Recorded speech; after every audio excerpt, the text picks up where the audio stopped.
말라. 너희는 그의 이름을 망령되게 부르는 자를 세우지 아니하리라.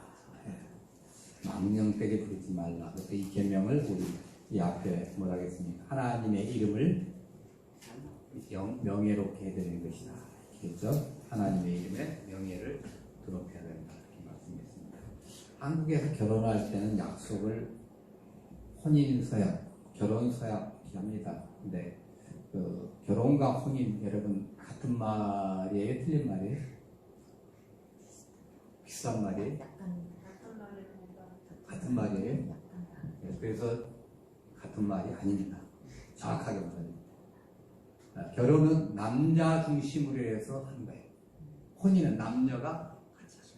이름 달라요. 조금 의미가.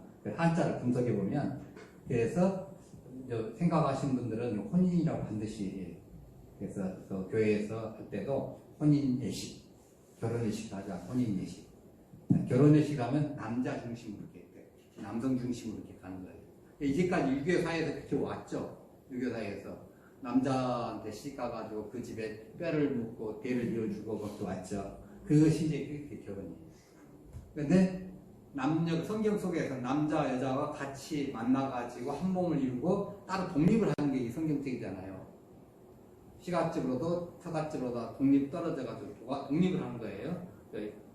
정서적인 신앙적인 독립을 해야 되는 경제적인 것은 나중에 치더라도 그런 독립을 할 때는 혼인이에요. 네, 하여튼 이렇게 하는데 한국에서는 이제 미국에서는 혼인 소원이라고 합니다. 소원. 메리지 바우라고 합니다. 소원. 하나님한테 맹세한다는 거예요. 그러니까 한국에서는 신랑과 신부가 갑자기 하는 약속에 하나님이 그 결혼식의 보증인으로 그 다음에 재판장으로 불러들인다는 면에서 결혼 약속을 서약이라고 하는 거예요. 근데 미국에서는 신랑과 신부가 서로에게 죽을 때까지 정조와 신의를 지니겠다고 그 약속을 하나님 앞에 한다는 거예요. 하나님 앞에 약속하는 거예요. 그래서 서원이라고 본 거예요. 그러니까 서원과 서약이 조금 틀립니다. 그러니까 서원은 하나님께 직접적으로 하는 수직적인 약속이 하나님 제가 선교사가 되겠습니다. 하나님 제가 큰 교회를 하나님 앞에 지어서 바치겠습니다. 이런 건 이제 수직적인 약속이에요. 서약은 사람에게 약속이에요. 사람 앞에서 내가 당신과 어떤 계약을 하겠습니다. 이게 수평적인 약속입니다. 그래서 하나님을 보증으로 하고 만일에 어기면 하나님이 재판장이 되어서 저에게 벌 내리세요. 이 뜻이에요. 서약은. 근데 그 약속을 안 지키면 저주를 받겠다는 엄중한 그 약속이 바로 서약이죠. 그러니까 서원이든 서약이든 가진 엄중한 약속은 맞아요. 그대로 지켜져야 돼요. 둘 다. 어떻든 간에. 왜냐하면 그래야만이 여호와 하나님의 이름을 명예롭게 하는 겁니다. 우리는 서원과 서약에 관련이 되어 있습니다. 혼인 서약 외에도 가끔 보면 장관들 할 때 청문회 하잖아요. 그 청문회 할 때도 그렇고 또 의사들이 이렇게 의사되기 전에 히포크라테스 선서도 하고 또 대통령이 취임 선서할 때도 이게 다 서약이에요. 네. 부동산 거래할 때 여러분 사인하고 또 서명단위 하잖아요. 이것도 은행 가서 또 뭐 계약할 때, 뭐 대출 받을 때 다 서약입니다. 네, 서약이에요. 그러니까 서원이든 서약이든 모든 약속은 다 내 하나님 여호와의 이름을 망령되게 부르지 말라는 이 3계명과 연관이 돼 있어요. 여호와 하나님의 이름이 거기에 전혀 들어가지 않아요. 그래도 그 모든 약속은 다 여호와 하나님께서 창조하신 인간과 하는 약속이고 하나님이 창조하신 만물 중에 어느 것을 두고 하는 약속이기 때문에 다 하나님과 관련된 약속이에요. 따라서 모든 약속은 반드시 지켜야 한다는 거예요. 그거 지키려면 너무 부담스러워. 이거 안 지키면 안 되나. 그래서 서운하지 않고 서약하지 않는다고 생각하고 있어요. 만약 결혼 서약이 없다면 어떻게 돼요? 아마 이혼율이 엄청나게 늘어날 거예요. 가정생활이 어려워지고. 대통령 취임 선서가 없다고 생각하면 해보세요. 취임 선서를 해도 공약을 안 지키는 것이 엄청난데 그거 안 한다면 뭐 무지막지하겠죠. 각종 계약을 할 때 서명날은 하지 않는다면 집을 샀는데 서명날을 안 했어. 전 주인이. 그러면 이거 내 거야 아니에요? 아니요. 계약의 의미가 희미해집니다. 네. 있잖아요. 예전에는 그러면 이거 쓴 것이 없었으면 어떻게 해요? 증인들을 세웠잖아요. 증인들을 세워놓고 쓰는 것 대신해서 구두로 할 때도 물론 둘만 했을 때도 약속을 반드시 지켜야지만은 중요한 것은 증인들을 세워가지겠죠. 네. 자, 서약을 무시하면 부정부패가 만연해집니다. 사회에 혼란이 오게 되고요. 그래서 서약은 부정부패와 혼란을 막는 것으로 유익합니다. 그러니까 서약은 믿을 수 있고 없고 뭐 이제 그런 사회에서 믿을 수 없는 그런 사회에서 믿을 수 있도록 해주시는 거예요. 네. 견고한 인간관계에 대해서 꼭 필요한 거죠. 네, 이런 것이. 그래서 여러분 가끔가다 그런 거 생각해 보실 때 너와 나 사이에 무슨 이 돈 얼마 빌려주면서 이게 차임증이 필요해 해주세요. 반드시 받아주세요. 왜? 둘이 그것을 받을 때까지 계속 살아있고 사이가 좋으면 아무 문제가 없지만은 그 사이에 무슨 일이 일어날지 어떻게 합니까? 내가 하나님 아니잖아요. 하나님 그 순간에 돈 받기 전에 걷어갈 수 있어요. 그럼 어떻게 해요? 증명서가 없으면 난 너네 아버지한테 100만 원 빌려줬는데 너 내라라. 그럼 아들이 몰라요? 그 끝이에요. 근데 차임증 있으면 이게 봐라. 너 내놔. 상속받으면 내놔. 그렇게 할 수 있잖아요. 반드시 해줘요. 네. 그러니까 서로 간에 믿지만 그걸 해준 거예요. 반드시 필요합니다. 또 계약관계가 유대인들의 이런 걸 철저하게 해요. 형제 간에도 부모 자식 간에도 반드시. 지금 우리나라에서 그렇게 하고 있어요. 만약 부모 자식 간에도 이거 차임증 안 해주면 증여소를 막 엄청나게 물어냈잖아요. 자식한테 돈을 줄 때는 반드시 차임증 받아놓고 돈을 빌려줘야 돼요. 그래야만이 그리고 거기에다 이자도 따박따박 받아내야 돼요. 그렇지 않으면 증여세 날라갑니다. 그게 엄청나요. 가태료까지 들어가니까 이제. 그러면 이거 아닌데 하고서 물론 증여세를 안 낼 정도의 안 무는 정도의 범위가 있습니다. 물론 그 정도까지 하면 상관이 없겠지만 그게 넘어가면 무조건 받아놔야 돼요. 네. 하여튼 그 경제교육에서 위해서라도 그야말로 푼돈이 아닌 이상에는 이렇게 받아놓는 게 좋습니다. 자, 그래서 우리 여호와 하나님 이름을 맹세하며 살라 하셨어요. 하나님 이름으로 서약은 하나님에 대한 충성의 표시예요. 우리 2주 전에 배웠잖아요. 하나님 이름으로 맹세하고 잘 사는 것이 하나님의 이름을 드높이는 거라고. 왜? 하나님의 그 울타리 안에서 우리가 평화롭게 살고 안전하게 살고 약속을 지키는 신의의 사회, 그런 사회로 살 수 있습니다는 그것을 증명하는 거라고 그랬어요. 자, 근데 문제는 그렇게 서원이나 서약을 했을 때 그것이 만약 죄가 된다면 어떻게 되나요?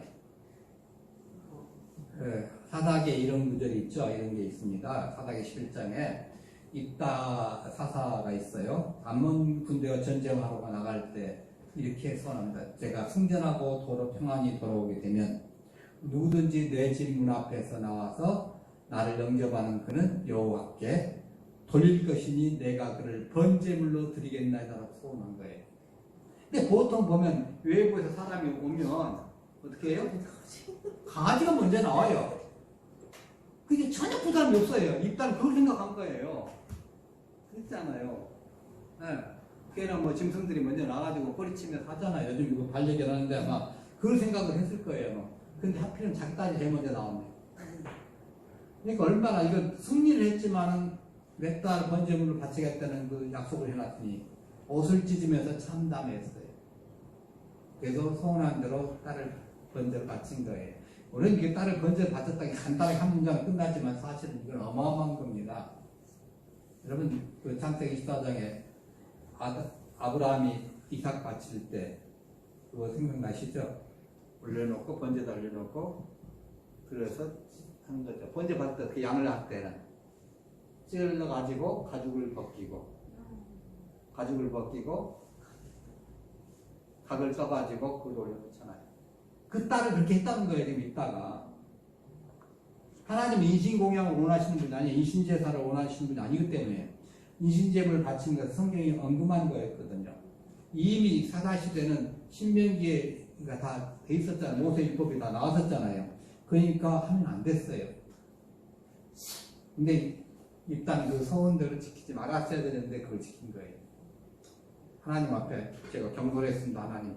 그리고 그 경솔에 대한 이제 속죄제를 드리고 내가 잘못됐습니다고. 잘못된 것은 용서를 받아야 되니까 제가 이거 한번 잘못 눌러가지고 그랬으니까 속죄제를 드리고 그걸 취소했어야 돼. 근데 참 슬픈 사실이죠.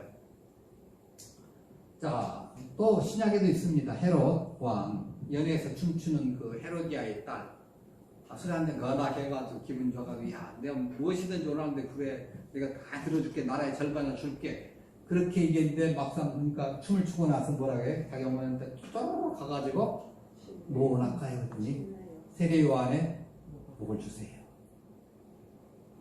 아마 이제 그 비사에는 그래요. 세례요한이 상당히 매력적인 남성이었어요. 요즘 말하면 쿨가인데 요즘 얘기하는 말로 나쁜 남자예요. 근데 매력 있어.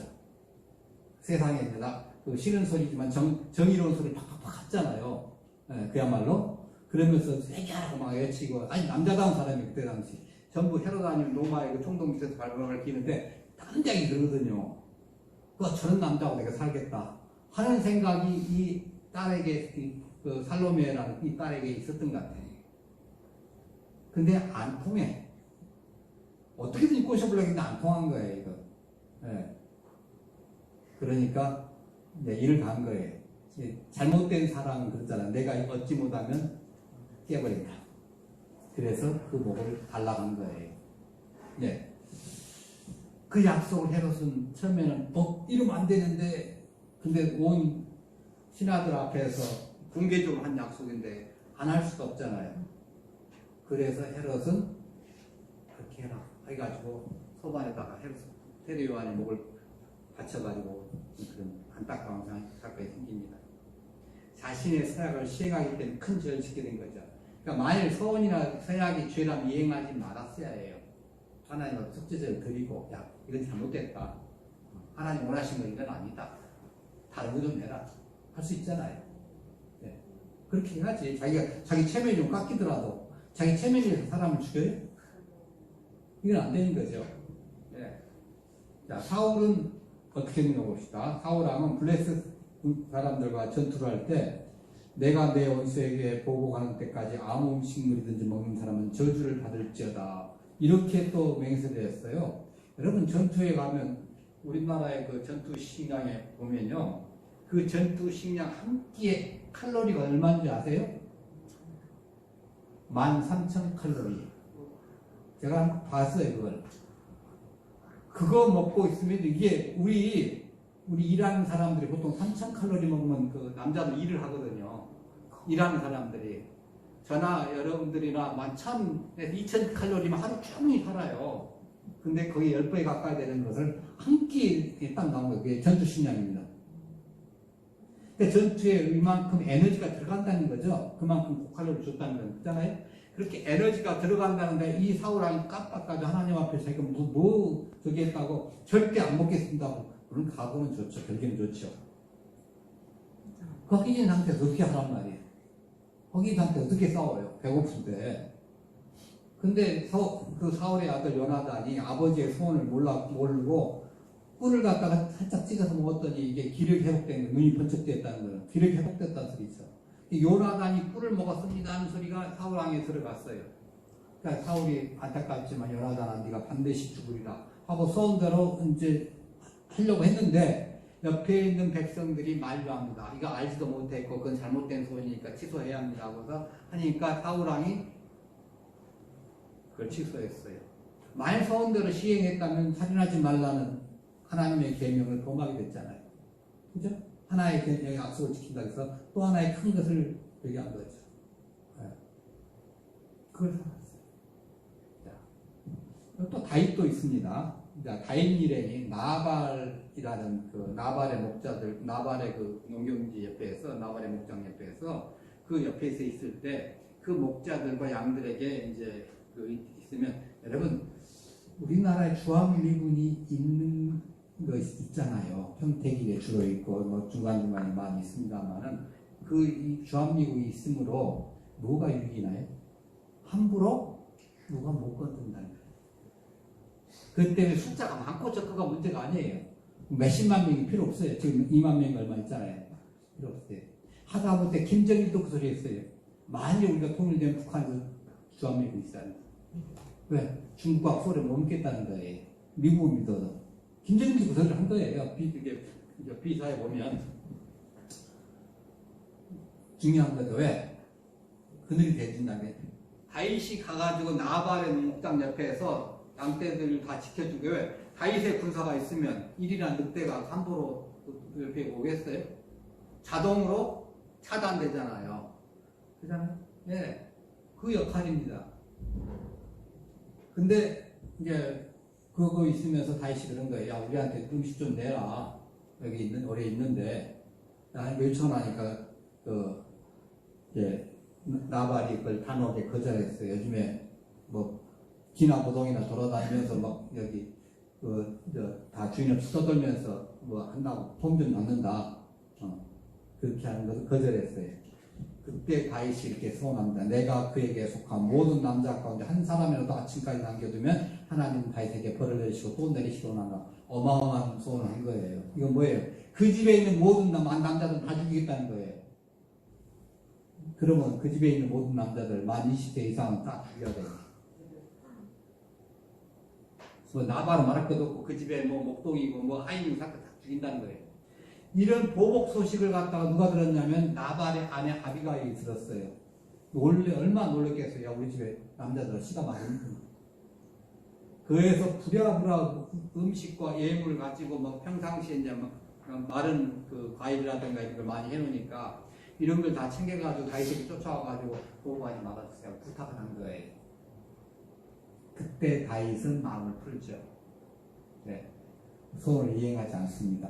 만일 경솔한 보복을 소원대로 이제 이행을 했다고 하면 하나님께 큰 죄를 지었을 텐데 그걸 짓지 않아요. 그리고 지혜로운 아비가일은 다윗의 처가 되죠. 네. 하나님께서는 경솔한 소원을 이행하고자 범죄하기보다는 속죄제를 드려서 회개한 후에 소원대로 시행하지 말라고 말씀하시는 거예요. 자, 한번 같이 읽어보겠습니다. 레위기 5장 4절 6절. 만일 누구든지 술로 맹세하여 악한 일이든지 선한 일이든지 하겠다고 함부로 말하면 그 사람이 함부로 말하여 맹세한 것이 무엇이든지 그가 깨닫지 못하다가 그것을 깨닫게 되었을 때에는 그중 하나의 귀에 허물이 있을 것이니 이 중 하나의 허물이 있을 때에는 아무일에 잘못하였노라 자복하고 그 잘못으로 말미암아 여호와께 속죄제를 때 양떼의 아무것 어린 양이나 양소를 끌어다가 속죄제를 드릴 것이요 제사장은 그의 허물을 위하여 속죄할 것이다. 소원을 지키면 죄가 된다든가 또 소원 이행이 이행을 할 수가 없는 그런 상황이 된다고 하면 소원대로 하지 말아야 되겠죠. 경솔한 소원을 해가지고 죄를 지키보다는 차라리 경솔의 죄를 회개하는 것이 낫죠.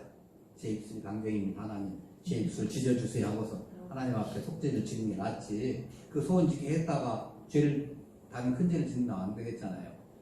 근데 사람들은 또 야가가 어떻게 하냐면 소원이나 서약을 지킬 수 없다는 불가능한 상황을 만들어가지고 계속해서 범죄를 하는 거예요. 그러면 안 된다는 거죠.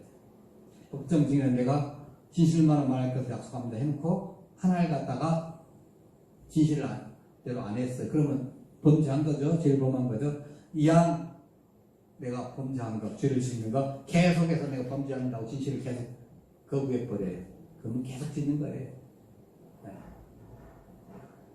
간통도 마찬가지잖아요. 네. 결혼 서약을 어겨가지고 서약을 내가 안 지킬 수 없으니까 이왕 내가 간통한 김에 그냥 쭉 간다. 그럼 어떻게 돼요? 저는 상상하기도 싫습니다. 계속 그것도 역시 죄예요. 네. 그러니까 소원을 지키고 싶지 않아서 소원을 어기면 그것은 하나님 앞에서 죄를 짓는 거예요. 지킬 수 없는 소원을 하는 것 자체가 죄고 그것을 지키지 않는 것도 죄고 그렇습니다. 소원을 지키는 것이 불가능하다는 것을 소원하기 전에 미리 안다면 소원은 하지 말아야죠. 내가 불가능할 걸 뻔히 알면서 그걸 한다면 어떻게 해요? 안 되죠. 그래서 만일 소원이나 서약을 할 때는 지킬 수 있었는데 소원의 수혜자가 돌아가셨어. 나중에 지킬 수가 없어요. 소원의 취지를 살릴 수 있는 방법을 이제 강구를 해야 돼. 가령 소원 수혜자의 그 상속자들에게 유익이 되도록 그렇게 소원을 이행하는 겁니다. 그래서 소원이나 서약은 죄가 아니라면 반드시 지켜야 합니다. 결혼 서약은 간통의 경우를 제약으로는 반드시 지켜야죠. 그래서 예수님께 그러잖아요. 가능한 연고 외에는 안 된다. 원수들에게 한 연약도 지켜야 돼요. 원수들이라 했잖아요. 손해가 되더라도 지켜야 돼요. 근데 여기에 외조항이 있어요.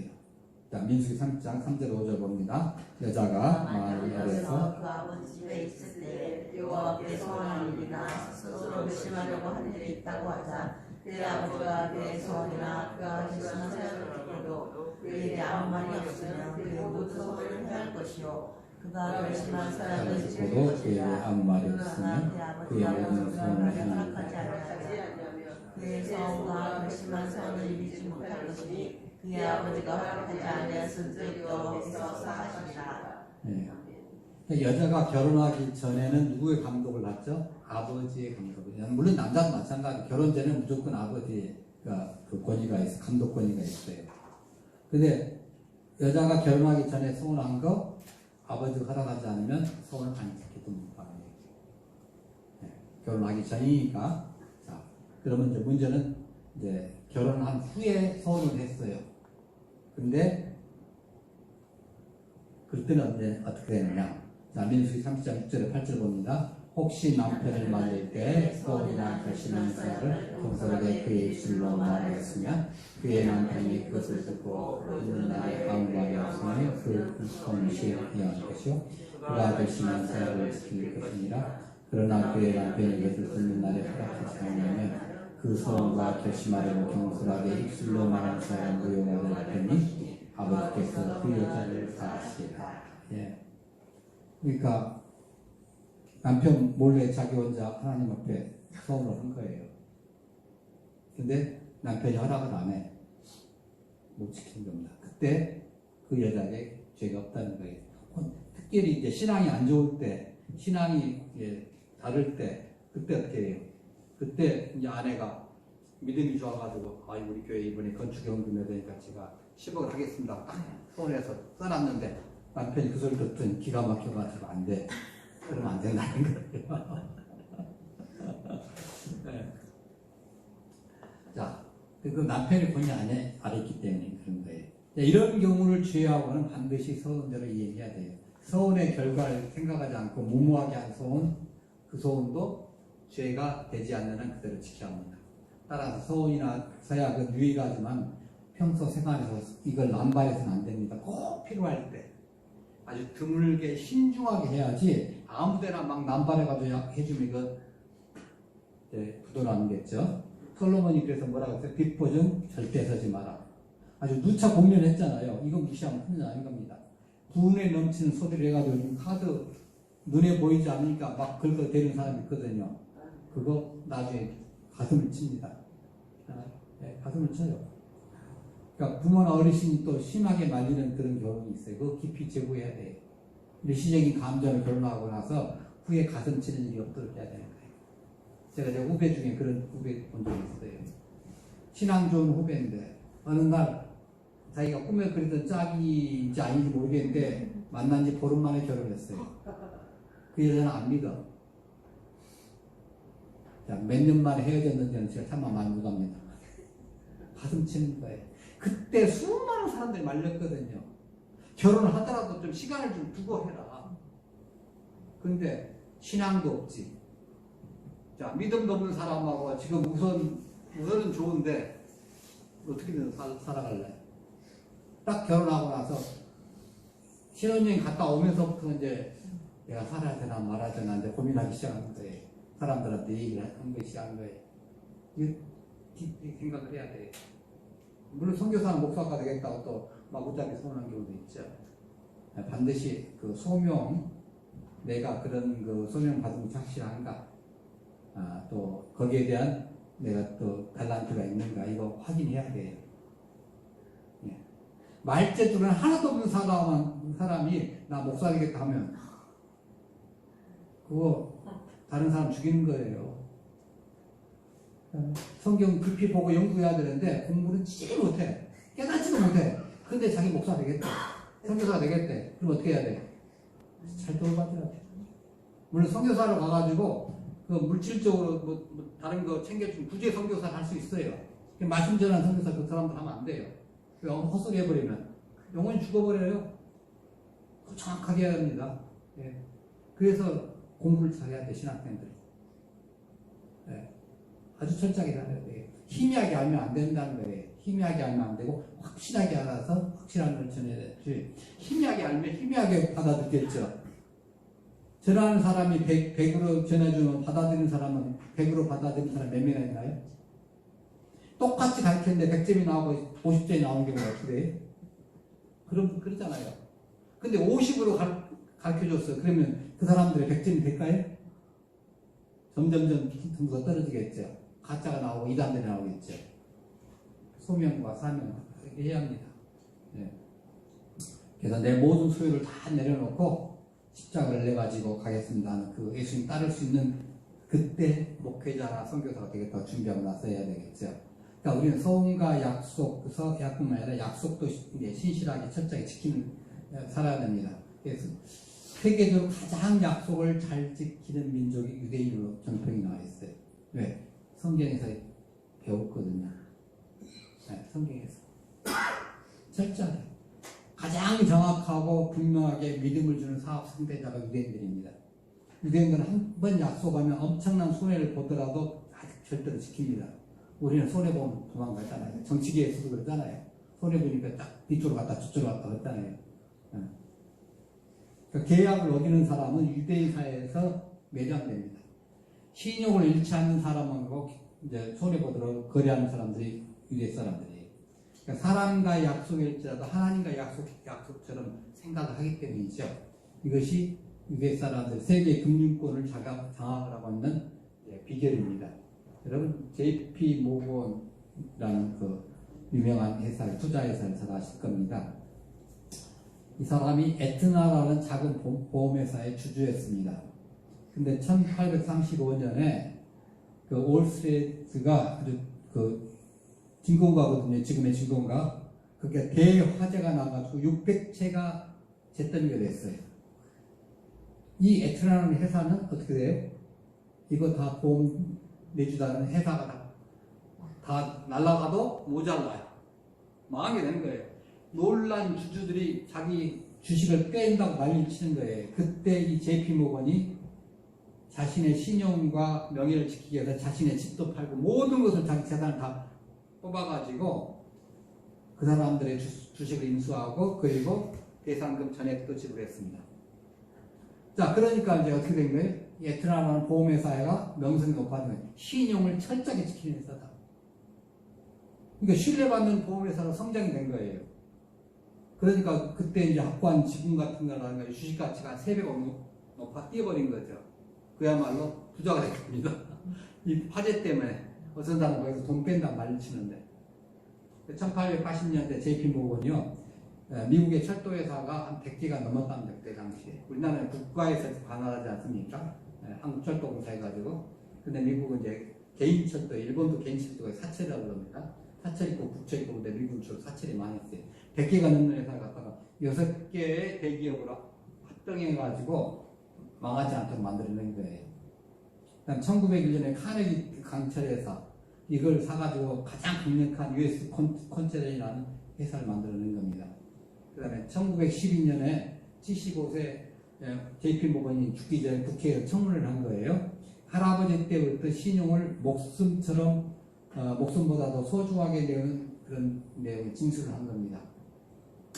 자, 그때 이제 이렇게 물어봅니다. 맨 처음에 JP 모건한테 빌리는 사람의 자금이나 재산을 바탕으로 여신을 제공하지 않는다는 말씀입니다. 돈을 빌릴 때 그 사람들이 뭐 신용이 평가해가지고 몇 점이냐 또 이제 재산이 얼마냐 이거 요즘 말하는 주택담보대출이죠. 그런 거 하지 않는다는 거예요.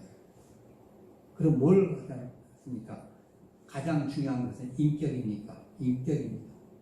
뭐 자금이나 재산 이전에 말이죠. 예, 그 어떤 것보다 우선합니다. 돈으로 인격을 살 수는 없습니다. 제가 신뢰하지 않는 사람은 하나님 나라의 채권을 가져오더라도 저한테서 돈을 빌릴 수 없습니다. 얼마나 신용과 철저하게 약속을 지키는 사람은 이걸 보는 거예요. 유대인들이 단점도 많이 있어요. 네. 내 장점이 뭐예요? 목숨처럼 약속을 지킨다는 거예요. 우리도 그 사람들 좀 이렇게 그런 면에서 좀 배울 필요가 있고, 아니 그 사람들보다 더 신용 중시하고 약속을 신실하게 지켜야 합니다. 자, 모든 약속은 알게 모르게 다 누구 앞에 한 거예요? 여호와 하나님 앞에서 한 약속이에요. 모든 약속을 어기는 것은 여호와 하나님의 이름을 망령되게 부르는 것이 하나님의 명예를 더럽히는 거예요. 하나님의 명예를 땅에 떨어뜨리는 거예요. 약속을 어기는 것은 하나님 앞에 죄가 되는 것입니다. 그래서 우리가 소원한 것을 반드시 갚아야 됩니다. 신명 23장 한번 같이 봅니다. 시작. 내 하나님 여호와께 소원한 것을 깨끗하게 하지 말라. 네 하나님 여호와께서 반드시 그것을 네게 요구하시니 거대한 그것이 네게 제자되어 줄 것이다. 네가 소원하지 아니하였으면 묻지하리라. 그러나 내 입으로 말하는 그대로 실행하는 것을 하라. 네. 그래서 우리가 헌금 약속한 거 반드시 지켜야죠. 네. 그거 안 지켜서 하면 그만큼 징벌이 와요. 선교사로 나갔던 양수 그거 도대체 지금 살아다 보니까 양편이 안 됩니다. 그럼 단기 선교라도 해결해야죠. 갔다 와야죠. 네. 그래서 사람이 여호와께 약속하였거나 결심하고 터여가였으면 깨뜨리지 말고 그가 입으로 말한 대로 다 이행할 것이다. 이것이 하나님의 네. 이 약속대로 하나님은 우리에게 약속한 거 다 지키셨잖아요. 네. 그 대표적인 약속이 뭐예요? 구원의 약속. 하나님 우리를 구원해 주겠다는 그 창세기 3장 15절부터 나오는 그 구원의 약속을 지키셨잖아요. 그래서 우리가 예수 믿고 이렇게 구원받고 하나님 백성으로 살아가지 않습니까? 그 구원의 약속을 우리는 받았어요. 이제 하나님께서 약속을 지키시는 분이고 우리는 그 약속을 지키는 하나님의 백성이고 그러면 우리도 하나님의 약속을 지켜야 해요. 그 하나님의 약속을 지켜야 돼요. 그것이 하나님의 이름을 여호와의 이름을 망령되게 부르지 않는 방법이에요. 그러니까 복음을 받았으니까 복음을 또 전하는 것이 약속에 대한 대가죠. 보답이죠. 그 약속을 또 지키는 겁니다. 그래서 그런 약속을 철저하게 지키는 것입니다. 그렇게 약속을 지키면 신명 28장 1절 6절 이렇게 말씀하십니다. 자, 신명 28장 1절 6절 같이 봅니다. 내가 내 하나님 여호와의 말씀을 삼가 듣고 내가 오늘 내게 명령한 그의 모든 명령을 지켜 행하며 내 하나님 여호와께서 너를 세계 모든 민족에게 예언하게 하시소서. 내가 들어가도 복을 받고 가도 복을 받을 것이니라. 그러니까 모든 약속을 철저하게 지키면 하나님께 인정을 받고 하나님 약속대로 후손까지 잘 된다는 거예요. 약속을 지키면 사람의 마음도 얻겠죠. 사람들의 마음을 얻으면 모든 것을 얻어요. 무슨 말해도 다 믿어주고, 뭘 하더라도 챙겨주고, 이것을 이제 잘못 이용되면 이제 가스라이팅이라고 하죠. 잘못 이용하면 이걸 또 심리적으로 이용을 해가지고 하는 사람들이 있어요. 그러지 않고 순수하게 하시는 거예요. 순수하게. 그러니까 마음을 얻으면 투자도 없고 지원도 없고 명예도 없고 평생 신뢰, 평생 거래는 최고의 재산을 얻는 거죠. 그래서 유대인들이 세계적으로 뛰어난 민족이 되고 세계를 주무를 수 있는 것은 바로 약속을 지키는 것. 그거예요. 그래서 하나님의 예수님은 믿어지지 않지만은 예수님을 아직 못 받아들이지만 구약의 모세오경에 약속하신 그것을 내 것으로 함께 해서 부지런히 노력을 합니다. 복을 안 줄래 안 줄 수 없는 그런 사람들이에요. 네. 아주 철저하게 지키려고 노력을 해요. 그것을 배워야 됩니다. 자, 서원이나 서약이나 모든 약속을 지키는 것이 여호와 하나님 이름을 망령되게 부르지 않는 것입니다. 서원이나 서약이나 모든 약속을 지키는 것이 하나님의 이름을 영화롭게 하는 것입니다. 우리는 하나님께는 영광, 사람들은 덕을 세우도록 서원이나 서약 또 약속을 반드시 지켜야 할 것입니다.